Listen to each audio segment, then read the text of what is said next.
नमस्कार साथियों। आज के व्याख्यान में हम नारीवाद विचार एवं अवधारणा, नारीवाद एन आइडिया एंड नोशन के बारे में परिचर्चा करेंगे। नारीवाद क्या है और ये नारीवाद जिसे हम फेमिनिज्म के नाम से जानते हैं, ये आइडिया इमर्ज कैसे हुआ और ये आइडिया किस तरह से नोशन में कन्वर्ट हुआ और वर्तमान में जिसे हम सिद्धांत या थ्योरी के रूप में जानते हैं, उसके पीछे धारणा क्या थी और उसके पीछे विचार क्या था। ऐसा नहीं है कि विचार किसी समय, देश और परिस्थितियों की उपज होते हैं। देश, काल और परिस्थितियों के अनुरूप विचार बदलते रहते हैं, धारणाएं इमर्ज होती रहती हैं, परिवर्तित होती रहती हैं, समाप्त होती रहती हैं और सिद्धांतों का सृजन होता रहता है, सिद्धांतों की आलोचनाएं होती रहती हैं। तो आइए हम ये जानते हैं कि इस समय जो 21वीं शताब्दी में नारीवाद एक सिद्धांत, एक आंदोलन, एक अवधारणा, एक सामाजिक क्रांति, एक समानता की क्रांति, स्वतंत्रता की क्रांति और न्याय की जो क्रांति है, न्याय का जो आंदोलन है कि महिला और पुरुष बराबर हैं और इसलिए उन्हें बराबरी के अवसर और हक मिलने चाहिए, जो कि पुरुषत्ववादी समाज यानी कि पुरुष नहीं, जो कि पैट्रियार्की में, पितृसत्ता में, अवधारणा में विश्वास करने वाली महिलाएं हैं और पुरुष हैं जो ये नहीं मानते कि महिला और पुरुष समान होते हैं, वे इसके कट्टर विरोधी हैं और पितृसत्ता के कट्टर समर्थक हैं। तो आइए जानते हैं डॉक्टर के.सी. सामोता के चिंतन में, विचार में नारीवाद का विचार क्या है और उसकी धारणा क्या है। स्त्री का इतिहास पुरुष के द्वारा लिखा गया है। साथियों, जितनी भी अधिकांश रचनाएं आप भारत में अथवा अन्य देशों में देखेंगे, उन कृतियों के, पुस्तकों के, ग्रंथों के रचनाकार हैं, वे केवल अधिकांशतः पुरुष ही हैं। जैसे वेदों को भी पुरुष ही कहा गया। मनुस्मृति, मानव धर्म शास्त्र मनु के द्वारा लिखी गई जो पुरुष था, कामसूत्र वात्स्यायन के द्वारा लिखी गई जो पुरुष था, शुक्र नीति सार या शास्त्र पुरुष के द्वारा लिखी गई और अर्थशास्त्र पुरुष के द्वारा लिखी गई। तो जो वैदिक से ब्राह्मण साहित्य भारत में हम पढ़ते हैं अथवा दुनिया भर के चिंतन में हम देखते हैं, तो ये पुरुषों के द्वारा लिखा गया है। तो what is the history? Gerda Lerner feminist historian है, उनका ये कहना है, हिस्ट्री यानी world history is the creation of man अब विदाउट वुमेन, यानी महिलाओं को स्थान दिए बिना पुरुषों ने इतिहास का सृजन किया है। इसे पुरुषों का इतिहास कहा जाता है, जिसमें महिला को पुरुष ने अपनी पुरुषत्ववादी धारणा से इतिहास में स्थान दिया है। जैसे आज 2025 में जो भारतीय राजनीतिक चिंतन करके पेपर चलता है, उस भारतीय राजनीतिक चिंतन में केवल पुरुष राजनीतिक चिंतन है, महिला राजनीतिक चिंतन नहीं है। यद्यपि ये पुरुषों के साथ साथ उन महिलाओं की नकारात्मकता है कि उन्होंने कभी इस प्रश्न पत्र पर, इन किताबों पर, इन ग्रंथों पर सवाल नहीं उठाया और जिन्होंने उठाया उन्हें हम नारीवादी भारतीय चिंतक के रूप में जानते हैं, जिनमें थेरी गाथाएं हो, प्रजापति गौतमी जिसने पहली बार, बुद्ध की मौसी जिसने बौद्ध धर्म में पुरुषों की तरह प्रवेश की मांग रखी और महिला और पुरुष में समानता का दावा पेश किया। थेरी गाथाओं में सुमंगला से लेकर मंगला और आम्रपाली के नगर वधुओं तक, जिन्होंने पुरुषों के बराबर अवसरों की बात कही और उन्हें अवसर दिया भी गया, जो भारत के इतिहास का एक स्वर्णिम पक्ष है, जिसे वैदिक साहित्य, ब्राह्मण साहित्य में प्रस्तुत नहीं किया जाता है। साथियों, आगे पढ़ते हैं। जैसा कि सर्वज्ञात तथ्य के रूप में स्वीकार किया जा सकता है कि विचार एक स्वतंत्र चिंतन है जो किसी भी व्यक्ति परकता से जुड़ा हो सकता है। किसी भी व्यक्ति, जो विवेकशील व्यक्ति होते हैं, सभी उनमें विचार आ सकता है। विचार का आना, उत्पन्न होना या विचार को उत्पन्न होने से रोक देना कई तौर तरीके हैं। किसी चेतनशील बुद्धिजीवी प्राणी की जीव जगत में श्रेष्ठता का, कल्पना का, सिद्धांत का मानक भी हो सकता है। विचार किसी भी व्यक्ति के विवेक की, मन की उत्पत्ति है। स्वतंत्रता, समानता, न्याय, बंधुत्व, राष्ट्रवाद, प्रेम, अहिंसा, सत्य ऐसे ही मानवीय और कल्याणकारी विचार हैं जिनमें से बहुत से विचार आगे चलकर धारणाओं में और फिर सिद्धांतों में रूपांतरित हो गए। सभी विचार धारणाओं में सिद्धांतों में परिवर्तित हो ऐसा जरूरी नहीं है। समय के साथ अनेक विचार और धारणाएं विलुप्त भी हो जाती हैं। जैसे सती प्रथा एक विचार आया पुरुष के मन में कि महिला को जला दिया जाए पति की मृत्यु के बाद। फिर एरण शिलालेख 510 से लेकर राजा राम मोहन राय के द्वारा प्रतिबंधित 17 दिसंबर 1829 तक भारत में असंख्य लाखों महिलाओं को, बालिकाओं को, विधवा बालिकाओं को जिंदा जलाया गया, जो और जिसका साक्ष्य भारत भूमि रही है, भारत के ग्रंथ रहे हैं और इन ग्रंथों का संचालन कराने वाले पुरोहित रहे हैं। लेकिन समय के साथ ये बदल गई। बहुत सी लाइक जाति प्रथा, डायन प्रथा, घूंघट प्रथा, देवदासी प्रथा, मोताना प्रथा, तमाम तरह की लॉट ऑफ। कोई विचार सृजन अथवा संहार किसी से भी संबंधित हो सकता है, जैसा कि अंतर्राष्ट्रीय राजनीति का ये विचार है। युद्ध व शांति मानव मस्तिष्क की उपज है। यानी ये जिसको हम वॉर कहते हैं, पीस कहते हैं, वो ब्रेन की उपज है, जिसको बुद्ध कहता है peace is an internal part of life. कोई विचार जब व्यक्तिवाद से सामूहिकतावाद की ओर गमन करता है तो वह धारणा में परिवर्तित हो जाता है। एक झूठ जो किसी व्यक्ति ने शुरू की, अगर उस झूठ को बहुत से व्यक्ति बोलने लग जाएं तो झूठ एक धारणा बन जाता है। अतः विचार पहले उदित होता है और धारणा बाद में सर्जित की जाती है। ये विचार और धारणा में अंतर हमें समझना चाहिए।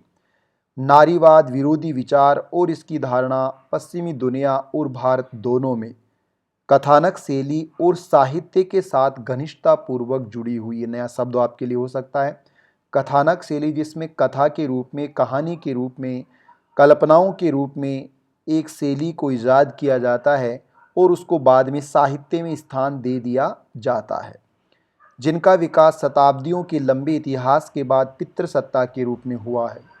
दोनों ही क्षेत्रों के राजनीतिक चिंतन का ये विचार कि महिला पुरुष की अपेक्षा शारीरिक व मानसिक रूप से कमजोर होती है। भारत और पूरी दुनिया का जो पुरुष समाज है या पितृसत्ता में विश्वास करने वाली महिलाएं और जो पुरुष हैं, उनका ये मानना है कि महिला पुरुष की अपेक्षा शारीरिक और मानसिक रूप से कमज़ोर होती है। इसलिए हमें मालूम है कि पूरी दुनिया भर में महिलाओं को मतदान, लोकतंत्र जिसको आप कहते हैं, वोटिंग का राइट नहीं था। ये बहुत लेटर स्टेज में 21वीं सेंचुरी में दिया गया है। जैसे भारत में 1919 के बाद पहली बार 1950 में भारत में लागू किया गया, 1928 ब्रिटेन में, उसी दशक में 1971 में स्विट्जरलैंड में। तो बात केवल भारत की नहीं है, दुनिया भर का जो मानचित्र उसकी हम बात कर रहे हैं, दुनिया भर में जो पितृसत्ता उसकी हम बात कर रहे हैं। इस विचार को लोगों में प्रचारित और प्रसारित कर महिला संबंधी आम धारणा का सर्जन किया गया है। किसी विचार का सार्वभौमिकरण या लौकिक होना ही धारणा कहलाता है। किसी विचार या धारणा का वैज्ञानिक अथवा तार्किक होना जरूरी नहीं है। जैसे सती प्रथा का कोई वैज्ञानिक और तार्किक आधार नहीं था, लेकिन ब्राह्मण धर्म, हिंदू धर्म के नाम से इसको प्रचारित किया गया, प्रसारित किया गया और 1500 सालों तक, लगभग 1300 सालों तक अपनाया गया। पुरुषत्व एक विचार है जो आगे चलकर आम धारणा का रूप ग्रहण कर लेता है, अर्थात प्रकृति ने ही महिला को महिला और पुरुष को पुरुष बनाया है। महिला जन्म से ही पुरुष की तुलना में कमजोर होती है, वह महिला है। महिला जैविक रूप से ही पुरुष के अधीन होती है। बेटी पराये घर का धन होती। ये धारणाएं बनाई गई हैं, होती नहीं प्राकृतिक रूप से। इनको पुरुषों ने और महिलाओं ने, पितृसत्ता में विश्वास करने वाले पुरुष और महिला दोनों ने सर्जित किया है। नारीवादी इतिहासकार गर्डा लर्नर के शब्दों में यह बात सही है कि जैविक दृष्टि से महिला और पुरुष में भिन्नता है, लेकिन इस भिन्नता पर आधारित मूल्य एवं उनका क्रियान्वयन संस्कृति का परिणाम है। जिसे हम हिंदू संस्कृति, ब्राह्मण संस्कृति, पाश्चात्य संस्कृति कहते हैं, वो संस्कृति पुरुषों द्वारा महिलाओं के शोषण करने की एक शैली है, एक उपकरण है। Culture means exploitation of women by man.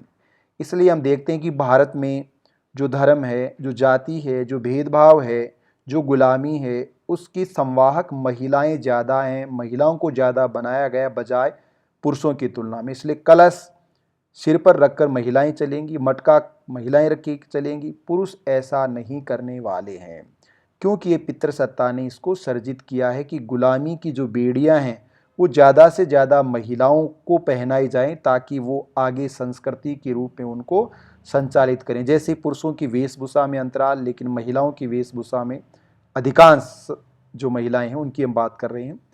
पश्चिमी, दोबारा पढ़ देता हूं मैं इसको। ये बात सही है कि जैविक दृष्टि से महिला और पुरुष में अंतर है, लेकिन इस भिन्नता पर आधारित मूल्य उनका क्रियान्वयन संस्कृति का परिणाम है। प्रकृति ने नहीं बनाया, पुरुषों ने, पुरुषत्ववादी महिला और पुरुषों ने मिलकर महिला को दास बनाया है। पश्चिमी और भारतीय समाजों में ऐसे बहुत से विचार और धारणाएं आज भी विद्यमान हैं। समय के साथ इन वैचारिक धारणाओं में आंशिक परिवर्तन भी होता रहता है। इस तरह से कथानक शैली व साहित्य ने पुरुषत्व की परंपरा व धारणा से स्त्रीत्व पर अपना आधिपत्य स्थापित कर लिया है। पुरुष के विचार और पुरुषत्व की धारणा को गहनता से समझने के लिए हमें पितृसत्ता बनाम मातृसत्ता के विचार के बारे में जानना होगा। आखिर क्या पितृसत्ता का मतलब सिर्फ पिता से या पुरुषों से है? नहीं। या माता से? नहीं, ऐसा नहीं। आइए जानते हैं क्या है पितृसत्ता की धारणा। पिता, ये शब्द, ये विचार पुल्लिंग को अभिव्यक्त करता है। ये पुरुष की प्रधानता का विचार था। पिता की भूमिका प्रभावी या मुख्य होती है माता की तुलना में। ये विचार जब आम धारणा में बदलता है तो पितृसत्ता का सर्जन होता है। पारिवारिक समाज से आरंभ किया जाने वाला पुरुष पिता पुल्लिंग का यह विचार पुरुषत्व की धारणा को सामाजिक क्षेत्र से धार्मिक क्षेत्र, सांस्कृतिक क्षेत्र, राजनीतिक क्षेत्र, आर्थिक क्षेत्र और ऐसे ही अन्य क्षेत्रों में विस्तारित करता है। वह पैट्रियार्की के माध्यम से स्त्रीत्व की तुलना में प्रधान भूमिका अर्जित कर लेता है। तमाम तरह की व्यवस्थाओं, उपव्यवस्थाओं में पितृसत्ता को प्रभावी मान लिया जाता है। इसे महिलाएं सहर्ष स्वीकार कर लेती। अब ये धारणा तब तक चिरकालिक बनी रहती है जब तक कोई स्वयं महिला इसे चुनौती नहीं देती है। पितृसत्तात्मक सत्ता व जटिल सामाजिक संरचना है। पितृसत्ता पैट्रियार्की एक कॉम्प्लेक्स सोशल स्ट्रक्चर है जिसने महिलाओं के दमन, शोषण व अधीनता की स्थिति को सामाजिक स्वीकारोक्ति दिलाई है।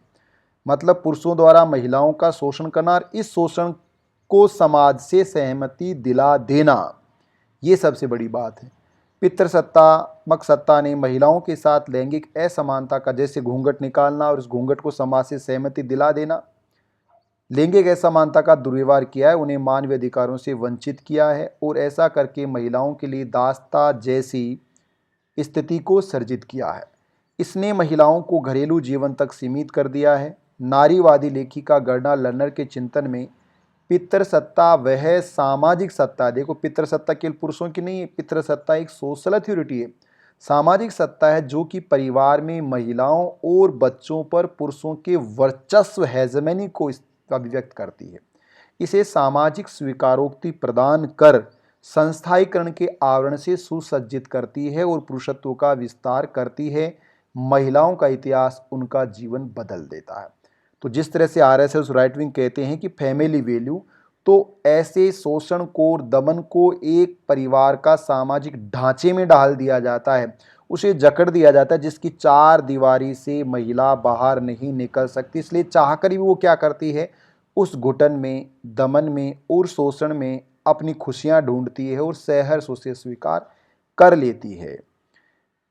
महिलाओं का इतिहास उनका जीवन बदल देता है। मार्क्सवादियों के अनुसार परिवार व संपत्ति, फैमिली एंड प्रॉपर्टी, दोनों पर पिता का शासन चलता है। इस तरह से पितृसत्ता पश्चिमी व भारत दोनों में सदियों से अमरलता की तरह पल्लवित व पोषित होती आई है। आखेटक यानी शिकारी करने वाले समुदाय से इतर पुरुष और नायकों के अधीन बहुत बाद में उदित धार्मिक सत्ता, ब्राह्मण धर्म में ब्रह्म का उदय होना जो कि पुरुष है, वर्ण धर्म का पालन करना जो कि सिर्फ पुरुषों के लिए था, ब्राह्मण, क्षत्रिय, वैश्य, शूद्र जिसको आप कह रहे हैं, और जो कि ब्रह्मचारी, गृहस्थ, वानप्रस्थ और सन्यासी आश्रम, वर्ण धर्म का पालन करना। ईसाई धर्म में ईसा मसीह, इस्लाम में पैगंबर मोहम्मद, बौद्ध में महात्मा बुद्ध, जैन में महावीर स्वामी, सिख गुरु में गुरु परंपरा इत्यादि पितृसत्ता की धारणा के वाहक हैं, क्योंकि इन सभी धर्मों पंथों के संस्थापक पुरुष रहे। महिलाओं ने कोई धर्म नहीं बनाया है, कोई पंथ नहीं बनाया है, कोई ग्रंथ नहीं लिखे हुए हैं, पितृसत्ता ऐसा कहती है। ब्राह्मण ग्रंथ, वेद या मनुस्मृति सभी में पितृसत्ता के आध्यात्मिक सिद्धांतों का ही समर्थन किया गया है। वैदिक साहित्य से लेकर मानव धर्म शास्त्र यानी मनुस्मृति, अर्थशास्त्र कौटिल्य का, शुक्र नीति शास्त्र शुक्र का, काम शास्त्र वात्स्यायन का, भारतीय महिला को पुरुष की दासी के रूप में वेदता प्रदान की गई है। इन ग्रंथों में जिनको ब्राह्मणों ने लिखा है, महिला की दासता को लेजिटिमाइज किया है, लेजिटिमेसी प्रदान की है, इसलिए यह दासता आज भी लगातार बनी हुई है। ये सबसे बड़ा सवाल है जिसको हम कह रहे हैं। धर्म प्रधान भारतीय संस्कृति में तो धर्म ही महिला के शोषण का मूल कारण है। जिसको हम धर्म कहते हैं, मजहब कहते हैं, वो केवल मजहब लड़ाई, आपसी धार्मिक झगड़े नहीं कराता। इस मजहब की वजह से, जिसे आप इस्लाम कहें, जिसे आप हिंदू कहें, जिसे आप ईसाई कहें, वह मूल कारण है। और भारत की बात करें तो भारत की धर्म और संस्कृति में महिला का शोषण उसकी रूट कॉज है, जिसको छिपा दिया जाता है मिथ, जिसकी हम बात करेंगे मैट्रियार्की, मातृसत्ता का आवरण पहनाकर। कन्या पूजा, महिला पूजा, यत्र नारीस्तु पूजन्ते, एक पेड़ माँ के नाम, भारत माता, ऐसा करके वो पितृसत्ता के पोषक महिलाओं के मानवाधिकार को, राइट्स को, उनके बेसिक राइट्स का वोलेशन करते हैं और उनका शोषण और दमन करने की नीति को आज भी वो प्रचारित और प्रसारित कर रहे हैं, जिसमें महिलाएं भी शामिल हैं, वे महिलाएं जो पितृसत्ता में विश्वास करती हैं। जैसे जैसमिल का मैंने कहा कि एक संतुष्ट सुअर की अपेक्षा असंतुष्ट सुकरात अच्छा है। डिससेटिस्फाइड जो सोक्रेट्स है, better rather than satisfy pigs. नारीवाद का विचार, धारणा, सिद्धांत, आंदोलन, पद्धति इसी पितृसत्ता की धारणा को पश्चिमी दुनिया में 20वीं सदी में व्यवस्थित रूप से दी गई चुनौती का परिणाम है, जिसे नारीवाद या पश्चिमी नारीवाद की पहली लहर के नाम से जाना जाता है। मातृसत्ता क्या है? माता ये शब्द, ये विचार स्त्रीलिंग का प्रतिनिधित्व करता है। स्त्री की प्रधानता का विचार है जो कि माता को प्रभावी भूमिका में रखने की वकालत करता है। यह धारणा आदिम परिवारों से जुड़ी हुई थी। माता की सत्ता में विश्वास करने वाला ये विचार आर्किटेक्ट समुदायों का विचार था। माता को पिता की तुलना में मुख्य व निर्णायक भूमिका मिली हुई थी। स्त्री पुरुष समाजों में विनिमय की श्रेष्ठ वस्तु नहीं थी, अपितु वह स्वतंत्र, विचरण करने वाली और अपनी पसंद की स्वनिर्धारक थी। आज भी अनेक आदिम समुदायों में इसके प्रमाण उपलब्ध हैं। हम कहें कि शुरू से परंपरा से ऐसा होता, ऐसा नहीं है। पुरुषों ने उनके इतिहास को गायब कर दिया, इसलिए हमें सिर्फ पुरुषों का इतिहास मालूम पड़ता है, महिलाओं का इतिहास नहीं। हमें खोजना पड़ेगा। लेकिन इस धारणा में पुरुष को कम महत्व मिलता है और पुरुष ने इसे सहन नहीं किया, इसका अनुपालन नहीं किया और इसे विस्तारित भी नहीं किया। यही कारण है कि उसने पितृसत्ता की धारणा को स्थापित किया, प्रचारित किया, प्रसारित किया। अतः नारीवाद का सिद्धांत पुरुष व स्त्री के बीच समानता की बात पर बल देता है। ना पुरुष के साथ भेदभाव, ना महिला के साथ भेदभाव, दोनों के बीच इक्वालिटी, अपॉर्चुनिटी की बात करता है। दोनों की पहचान पर बल देता है। ये नहीं कि पति से, लड़के से शादी होगी तो महिला अपना सरनेम चेंज कर देगी, नहीं। महिला का जो सरनेम है वो महिला का रहेगा, जो पुरुष का सरनेम है, हालांकि सरनेम होना नहीं चाहिए, अगर है तो उसकी आइडेंटिटी बनी रहेगी। ऐसा नहीं है कि आप उसको है ना चेंज कर दो और देवी बना दो। ये शोषण का सबसे बड़ा इंस्टीट्यूशनल मैकेनिज्म है। वे सिद्धांत और आंदोलन पुरुषों महिलाओं के लिए समान अवसरों की, अधिकारों की, सुविधाओं की मांग करता है, उसको नारीवाद कहते हैं। वो पुरुष भी हो सकते हैं, महिलाएं भी हो सकती हैं। वह दोनों के बीच प्रतिस्पर्धा का नहीं, अपितु सहयोग का सुधारवादी आंदोलन है। ये मानवतावादी चिंतन है। स्त्री पुरुष की अपनी अपनी स्वतंत्र पहचान होती है और इस पहचान को स्थापित करने की पहल का नाम ही नारीवाद है। नारीवाद विचारधारणा का भारतीय दृष्टिकोण, पश्चिमी दृष्टिकोण। नारीवाद संबंधी विचार एवं धारणा दृष्टिपात करने पर ज्ञात होता है भारत कोई एक देश नहीं है, भारत एक दुनिया है। उसकी विविधताओं ने रुडयार्ड किपलिंग जैसे कितने ही पश्चिमी चिंतकों की धारणाओं को विखंडित कर दिया, जिन्होंने इसके बिखरने की भविष्यवाणियां की थी। प्राचीन काल से ही भारतीय दर्शन की दो मुख्य शाखाएं पारस्परिक संघर्ष व सहयोग के साथ आगे बढ़ रही। ये कुछ कमोबेश पितृसत्ता और मातृसत्ता के सिद्धांतों की समानांतर विकसित हो रही। नारीवादी चिंतन एवं धारणा की दो धारणाएं हैं, खतानक पितृवादी और श्रमण या नारीवादी दृष्टिकोण। भारत में खतानक दृष्टिकोण क्या है? भारत में यानी पितृसत्तात्मक दृष्टिकोण। चिंतन का यह दृष्टिकोण ब्रह्म अथवा ब्रह्म पैदा करने वाली परंपरा से उदित हुआ है। अतः इसे ब्राह्मण, वैदिक, पितृसत्तावादी, मातृसत्ता का आभासी और श्रमण विरोधी दृष्टिकोण कहा जाता है। ये नारीवाद विरोधी चिंतन है जिसको मातृसत्ता के रूप में प्रस्तुत किया जा रहा था और है और किया जाता रहेगा। इस चिंतन के मूल में कथा या कहानी पद्धति होती है, मेथड होता है, स्टाइल होती है, शैली होती है। इसीलिए इसे कथानक दृष्टिकोण के नाम से जाना जा सकता है। कथा या कहानी के माध्यम से काल्पनिक चिंतन करना और उसे उपमान और उपमेय के सहारे महिमा मंडित कर जनमानस में प्रचारित करना, जैसे सती प्रथा को किया गया। वैदिक साहित्य से मनुस्मृति तक और मनुस्मृति से तुलसीदास चौबे की रामचरितमानस तक और वर्तमान राम कथा से लेकर भागवत कथा तक ये परंपरा आज भी प्रभावी रूप से लेखन व मौखिक साहित्य में संचित होती आ रही है। इसका केंद्रीय बिंदु डिवाइन कॉन्सेप्ट है, डिवाइन नोशन है, देवी धारणा है। कथानक विचार को धारणा में कैसे बदलता है, इसे हम एक छोटे से उदाहरण से समझ सकते हैं। सूर्य एक देवता, सन इज ए गॉड, या सन इज ए स्टार, सूर्य पूर्व में उदित होता है, अथवा लड़के या लड़की के लिए माँ उत्तरदायी होती है, पिता नहीं। अब देखिए, दोनों ही अवधारणाएं मिथ्या हैं।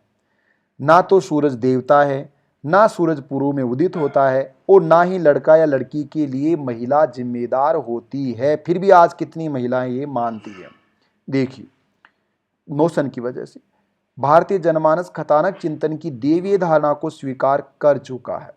सही संदर्भ में तो सूर्य खगोल मंडल के अनेक तारों में से एक तारा है। पृथ्वी व सूर्य के परिक्रमण व परिभ्रमण से दिन रात बनते हैं। अतः सूर्य हमें इस दिशा में उदित होता हुआ लगता है, होता नहीं है। वह तो 24 कालांश ही उदित ही रहता है। पृथ्वी किसी न किसी भाग पर दिन ही रहता है। अब इसी सूर्य के साथ विविध धर्मों या रिलीजन्स में अनेकानेक कर्मकांड और अंधविश्वास जुड़ जाते हैं। ब्राह्मण धर्म में इसे जन्म से मृत्यु तक और मृत्यु के बाद श्राद्ध पक्ष में मकर संक्रांति जैसे उत्सवों तक इन्हें देखा जा सकता है।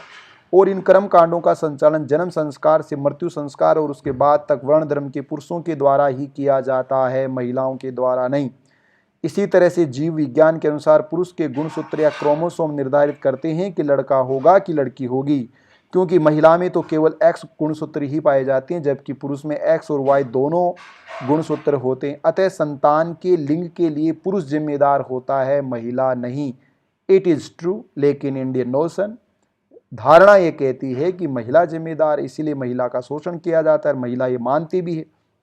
इस मिथ्यावादी काल्पनिक साहित्य का आरंभ वैदिक कथा साहित्य से माना जाता है। इसमें सूर्य देवता, अग्नि देवता, इंद्र देवता, सविता, अश्विनी कुमार, सोम इत्यादि का उल्लेख किया गया। कथा साहित्य की मान्यता है कि वेद अपौरुषेय हैं, अर्थात उनकी रचना मानव द्वारा नहीं, ईश्वर या देवता द्वारा की गई है, देवी द्वारा नहीं। कथानक शैली के द्वारा विचार को धारणा के रूप में प्रचारित करने के लिए कथा साहित्य का सृजन किया गया है। जैसे आज भी भारत में लोग संविधान की अपेक्षा भागवत कथा अथवा राम कथा, शंकर कथा अधिक सुनते हैं, तो फिर वे संविधान में नहीं अपितु तथाकथित व काल्पनिक धार्मिक ग्रंथों की पवित्रता की अनुपालना में अधिक विश्वास करेंगे, और इसीलिए उनका शोषण हो रहा है। उनकी कोई गलती नहीं। यही कारण है कि शिक्षित भारतीय महिला वैज्ञानिक दृष्टिकोण के मौलिक कर्तव्य का नहीं, कथा साहित्य का पालन करने वाली मूढ़ अबला नारी है। भारतीय चिंतन की परंपरा का यह दृष्टिकोण देवता और देवी या महिला के नाम पर भूदेव के पितृसत्तावादी आधिपत्य पर ही चिरकालिक बना हुआ है। अपनी माँ की हत्या करने वाला परशुराम, अपनी माँ की हत्या करने वाला परशुराम पितृ आज्ञा का पालन करने वाले राम से श्रेष्ठ है। इस कथन को समझ लेना ही इस चिंतन के सच को जान लेने के लिए पर्याप्त है कि मातृसत्ता और पितृसत्ता क्या है और उसमें अंतराल क्या है। इस वैदिक साहित्य में वेद, वेदांग, उपनिषद, स्मृतियाँ, पुराण, महाकाव्य शामिल हैं। इनके प्रभाव को वैदिक यज्ञ से गुप्तकालीन आधुनिक व्रत या उपन्यास तक देखा जा सकता, उपवास तक देखा जा सकता है। इतना ही नहीं, अपितु इन पवित्र ग्रंथों मनु की मनुस्मृति, मानव धर्मशास्त्र, कौटिल्य के अर्थशास्त्र, वात्सायन के कामशास्त्र, शुक्र के शुक्र नीति शास्त्र, सभी पितृशाही ग्रंथों में महिला को पुरुष की दासी के रूप में धार्मिक और सामाजिक स्वीकृति प्रदान की गई है, जिसे भारतीय समाज अधिकांशतः आज 21वीं सदी में भी स्वीकार करता है। पूरा नहीं, अधिकांशतः। यही कारण है कि राम रूपी काल्पनिक नायक के लिए लिखित रामायण और पांडवों के लिए रचित महाभारत प्रसिद्ध पितृसत्तावादी और हिंसक राम व भागवत कथा साहित्य के रूप में आज भी प्रसिद्ध है। भारतीय जनमानस पर हर क्षेत्र में आधिपत्य रखने वाला कथानक समुदाय आज भी दैनिक जीवन में, दैनिक पत्र पत्रिकाओं में, जनसंचार के विविध माध्यमों में और संसद से न्यायपालिका तक इन्हीं कथा पात्रों के उदाहरण बार बार देता रहता है और अधीनस्थों से उसका पालन करवाता है। कथानक दृष्टिकोण माता की धारणा के सहारे पितृ सत्ता का पोषक रहा है। ध्यान देने वाली बात है कि वो नाम मातृ सत्ता का लेगा लेकिन पालना पितृ सत्ता की करता है। इसे लंबे समय तक ब्रह्मा के नाम पर ब्राह्मण धर्म के नाम से जाना जाता था, परंतु कालांतर में बौद्ध धर्म का प्रतिघात करने के लिए हिंदू रिलीजन के रूप में प्रचारित किया गया। भारतीय ब्राह्मणवादी दर्शन, जिसे आजकल हिंदू दर्शन के नाम से भी जाना जाता है, उसके वैदिक ग्रंथों से लेकर मनुस्मृति तक पितृसत्ता का समर्थन व औचित्य सिद्ध किया गया है। जन्म, परण, मरण, जन्म, विवाह और मृत्यु की तमाम धार्मिक सामाजिक प्रकारों में पुरुष को प्रधानता दी गई है, जबकि खुद को स्वयं को नारीवादी दर्शाने के लिए महिला को कन्या, देवी, जननी, माता, बहन, अर्धांगिनी, सती माता, देवी दासी, काली माता, शक्ति पीठ, योग माता, योग माया जैसी उपमाओं से जोड़कर उसे केवल पूजा की मूर्ति तक सीमित कर दिया गया है।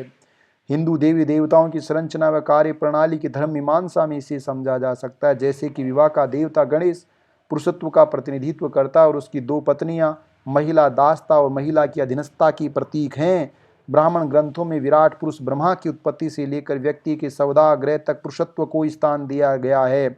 इसी ब्राह्मणवादी पुरुषत्व के चलते लगभग 13 शताब्दियों तक बाल विधवाओं को सती माता के नाम पर मृत पति की चिता पर जिंदा जलाना पवित्र धार्मिक कर्तव्य माना जाता था। वेद लेखन के पुरुषे परंपरा से लेकर ऋषि मुनि परंपरा तक पितृ ऋण, ऋषि ऋण और देव ऋण से लेकर सौदाग्रह में पुत्र द्वारा मुखाग्नि देने व कपाल क्रिया करने तक, मनुस्मृति से लेकर रामचरितमानस तक, उत्पत्ति से लेकर विनाश तक इसी पितृसत्ता का पालन पोषण किया गया है। श्रमण दृष्टिकोण, जो भारतीय दृष्टिकोण है, जिसको हम इंडियन नॉलेज ट्रेडिशन ने कह के इंडिजीनियस नॉलेज ट्रेडिशन और सिस्टम कहा जाता है, इसे श्रमण संस्कृति के नाम पर श्रमण दृष्टिकोण कहा जाता है। इस नारीवादी भारतीय चिंतन के मूल में अनुभव मूलक वैज्ञानिक पद्धति अंतर्निहित होती है। ये पद्धति सिंधु घाटी सभ्यता के इतिहास में दिखाई पड़ती एक बौद्ध सभ्यता थी, जिसके मुख्य प्रवर्तक 28वें श्रमण तथागत बुद्ध थे। 7वीं सदी ईसा पूर्व बौद्ध धर्म को प्रवर्तक गौतम का निर्देशन मिला। नारीवादी होने का पहला प्रमाण पूरी दुनिया में महाप्रजापति गौतमी को बुद्ध द्वारा अपने जीवन काल में आनंद के साथ बहस, चिंतन, मन और अनुभव होने के बाद कुछ आधारभूत 8 नियमों के साथ संघ में पुरुषों के समान प्रवेश देना है। 6वीं सदी ईसा पूर्व थेरी गाथा परंपरा में अनेक विवाहित और अविवाहित महिलाओं ने थेरी भिक्षुणी के संगीत या बौद्ध भिक्षुणियों का महिला गीतों ने साहित्य का स्वरूप ग्रहण किया। इतना ही नहीं अपितु बुद्ध ने वेश्याओं को और उनकी संतानों को भी थेरी या नन या भिक्षुणी के रूप में संघ में प्रवेश दिया। आम्रपाली एक ऐसी शक्तिशाली व सुंदर नगर वधू थी जो अंततः थेरी या भिक्षुणी बनी। सुमंगल माता सुमंगला और मुथा ने दर्दनाक जीवन से स्वयं को बचाकर संघ में शामिल किया। मुथा, उबिरी, सुमंगल माता, मेटिका की थेरी गाथा कविताएं आज भी नारीवादी चिंतन के प्राचीन भारतीय स्वरूप को प्रामाणिकता के साथ अभिव्यक्त कर रही हैं। एक विचारधारा के रूप में बुद्धिज्म ने धार्मिक अनुष्ठान व कार्यों के लिए वेदों में उल्लिखित ब्राह्मणवादी पुरुषत्व के नियमों को पूर्णतः नकार दिया। नारीवादी लेखिका उमा चक्रवर्ती लिखती हैं कि किस तरह से बौद्ध धर्म में निर्माण में मॉन्क व नन दोनों के लिए समान दार्शनिक शिक्षा, नियमों व प्रशिक्षण को अपनाया गया। इस तरह से बुद्ध पुरुष स्त्री समानता के पहले भारतीय श्रमण बने और उसने लैंगिक भेदभाव का निषेध कर नारीवादी चिंतन को स्थापित किया। सुशी थारू व के ललिता की पुस्तक women writings in India 1600 BC to present में इस परंपरा के साहित्य को व्यवस्थित स्वरूप दिया है। इस भारतीय नारीवादी चिंतन की जड़ें बौद्ध धर्म में संघ की सदस्यता, मुथा, उबिरी, सुमंगला की थेरी गाथा से आरंभ होती हुई संगम साहित्य में वेन मानिपुति, 12वीं सदी में अकमा देवी, सुलसाक व 14वीं सदी में जानाबाई, 15वीं में रामी रत्नाबाई मीराबाई, 16वीं में अतुकरी मोला व गुलबदन बेगम चंद्रवती, 17वीं में बहनाबाई साचे हनुमा, 18वीं में महलकाबाई चंदा, 19वीं सदी में जोगेश्वरी भाबानी रास सुंदरी देवी, सावित्रीबाई फूले, मुक्ताबाई, ताराबाई, स्वर्ण कुमारी, रमाबाई, काशीबाई, बेगम रुकैया, 20वीं सदी में सरोजनी नायडू, महादेवी वर्मा, कमला चौधरी, श्यामला देवी इत्यादि नारीवादी चिंतन परंपरा की वाहक रही हैं। इनके अलावा पुरुष नारीवादी चिंतकों में संत कबीर, संत रैदास, तुकाराम, संत जाम्बोजी, संत धन्ना, राजा राम मोहन राय, महात्मा ज्योतिबा फूले, बाबा साहब अम्बेडकर, ईवी रामास्वामी पेरियार, कांसीराम के नारीवादी चिंतन तक पल्लवित व पोषित हुई है। अतः भारत में अनुभववादी नारीवादी चिंतन महिला को कन्या देवी मानकर पूजा करने में नहीं, अपितु लैंगिक समानता, जेंडर इक्वालिटी और पुरुषों की तरह महिलाओं को अधिकार और अवसर देने में विश्वास रखता है। भारतीय संविधान व आधुनिक वैधानिक दस्तावेज है जिसने महिलाओं को मनुस्मृति या घर की चार दीवारी से ब्राह्मणवादी माया जाल से बाहर का रास्ता दिखाया है। अब ये महिलाओं पर निर्भर है कि वे स्वयं संविधान के प्रति कितनी जागरूकता रखती हैं अथवा धार्मिक ग्रंथों की पवित्रता में विश्वास व्यक्त कर सुचिता की धारणा से गर्व महसूस करती हैं, या भागवत कथा सुनती हैं, या हज यात्रा पर जाती हैं। यद्यपि अभी भी हिंदुस्तान की धार्मिक, सामाजिक, आर्थिक जीवन में पुरुषत्व का आधिपत्य है, लेकिन फिर भी भारत में महिलाएं आज हर क्षेत्र में अपनी पहचान को स्थापित करने के लिए धीरे धीरे कदम बढ़ा रही हैं। ये लैंगिक समता और महिलाओं को उनके हक दिलाने वाला अनुभववादी नारीवादी चिंतन है। इस नारीवादी चिंतन का इतिहास पश्चिमी दुनिया के 20वीं सदी के आधुनिक चिंतन से कई सदियों पुराना है। सवाल इस बात का है कि भारतीय महिलाएं खतरनाक साहित्य के जंजाल से बाहर नहीं निकलेंगी तब तक नारीवाद को सही मायने में स्थापित करना संभव नहीं होगा। नारीवाद विचार व धारणा का अंतर्राष्ट्रीय स्वरूप की अगर हम बात करें तो 20वीं सदी के मध्य तक ज्ञान के सृजन पर केवल उच्च वर्ग के पुरुष का प्रभुत्व था। चाहे पश्चिमी दुनिया का चिंतन हो, पूरी दुनिया का चिंतन उसने पितृशाही का समर्थन किया। यूनानी चिंतक अरस्तु की नागरिकता व दासता की धारणा हो अथवा मेसोपोटामिया के सुमेरियन लोगों का पितृसत्तावादी राजतंत्र या भारत का ब्राह्मण साहित्य, इन सब में पितृसत्ता की प्रधानता विलक्षित होती है। अरस्तु की पॉलिटिक्स से लेकर फ्रांसीसी क्रांति के बाद तैयार किए गए अधिकार पत्र तक हर जगह पुरुषत्ववादी लेखन में महिला की उपेक्षा की गई है।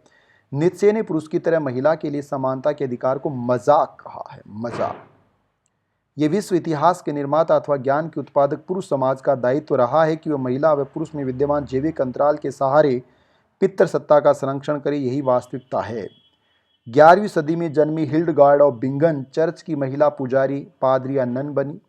उसने समग्र यूरोप में अपने लेखन व संगीत की प्रतिभा से प्रसिद्धि प्राप्त की, लेकिन 60 वर्ष की आयु में उसकी आंखों में जर्मन साम्राज्य की धरती पर अश्रुधारा बह रही थी, क्योंकि उसे केवल महिला होने के कारण धार्मिक उद्बोधन से वंचित कर दिया गया।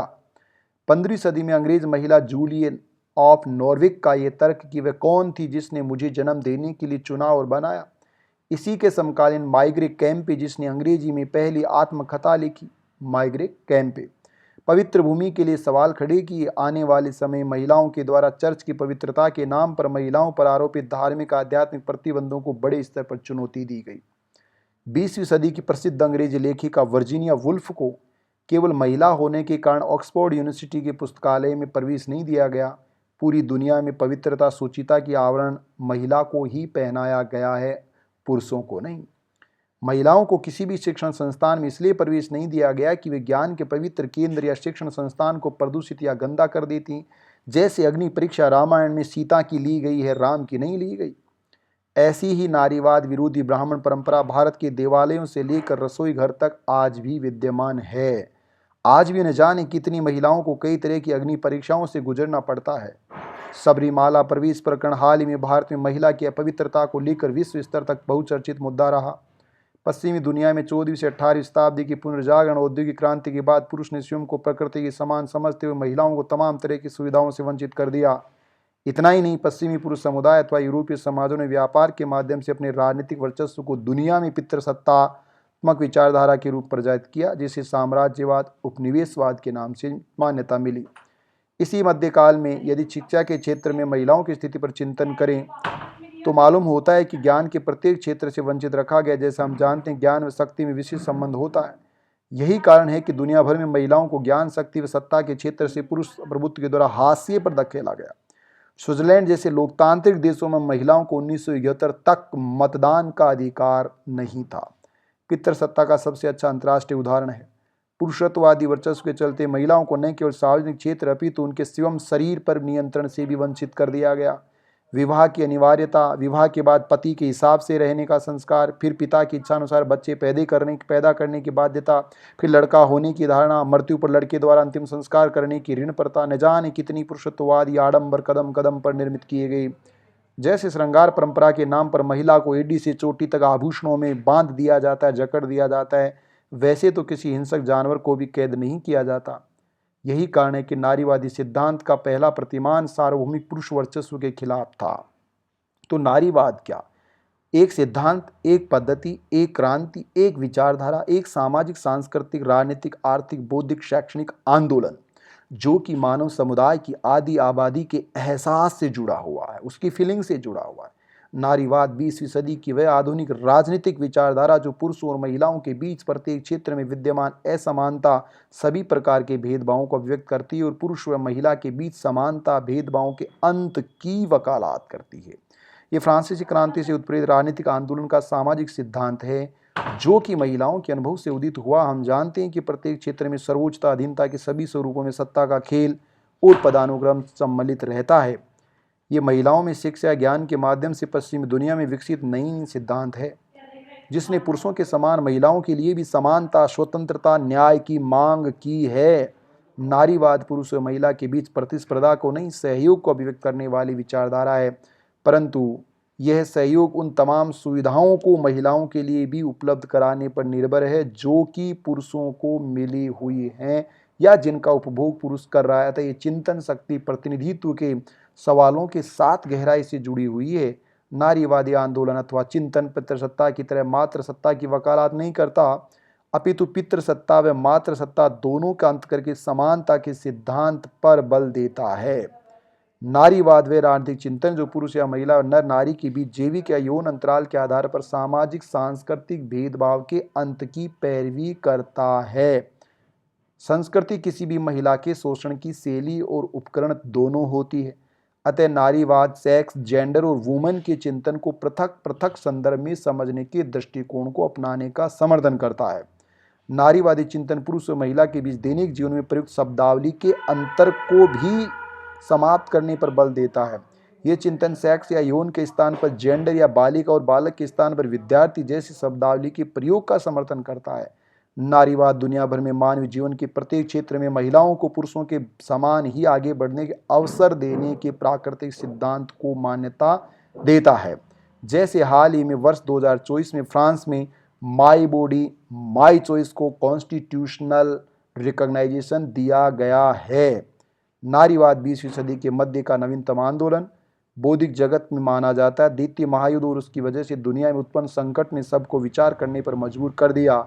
इस कड़ी में शैक्षणिक संस्थानों के भीतर व बाहर एक संस्थान विरोधी उत्तर संरचनात्मकतावादी आंदोलन, पुरुष प्रभुत्व, विशेष रूप से श्वेत पुरुष केंद्रित वैश्विक संस्थानों के विरोध में एक लहर उदित हुई जिसने संस्थाओं सम्मेलनों के प्रति लोगों के मोहभंग, इनकी आलोचना करने का और मानववाद का समर्थन और विभाजन, प्रभुत्व, वर्चस्ववाद, नस्लवाद, प्रत्यक्षवाद का विरोध किया। पितृसत्ता जो स्वयं के जीवन और ज्ञान दोनों के उत्पादन पर अपने वर्चस्व को नियंत्रण बनाए रखना चाहती थी, उसके विरोध में पश्चिम में नारीवाद चिंतन का उदय हुआ। यही कारण है कि नारीवादी साहित्य का बड़ा संग्रह इस तथ्य को स्पष्ट करता है कि कैसे पुरुष वर्चस्व वाले चिकित्सा विज्ञान ने महिलाओं को पूर्व कल्पित धारणा अर्थात महिलाएं शारीरिक और मानसिक रूप से हीन या कमजोर होती हैं को साबित करने के लिए उद्देश्यपूर्ण पितृसत्ता को स्थापित करने वाली कठोर पद्धति से कार्य किया है। ज्ञान का विकेंद्रीकरण आवश्यक है क्योंकि यह उन आवाज़ों को विशेष अधिकार देता है जो अब तक खामोश थी। नारीवादी और उत्तर संरचनावादी पद्धति ने यह साबित कर दिया है कि ज्ञान का उत्पादन उसके सृजनकर्ता या उत्पादनकर्ता की व्यक्तिपरकता से स्वतंत्र नहीं होता। अतः नारीवाद ज्ञान उत्पादन की अंतःविषयक पद्धति का समर्थन करता है। ये था साथियों feminism an idea and notion. Please read and listen it. Thank you.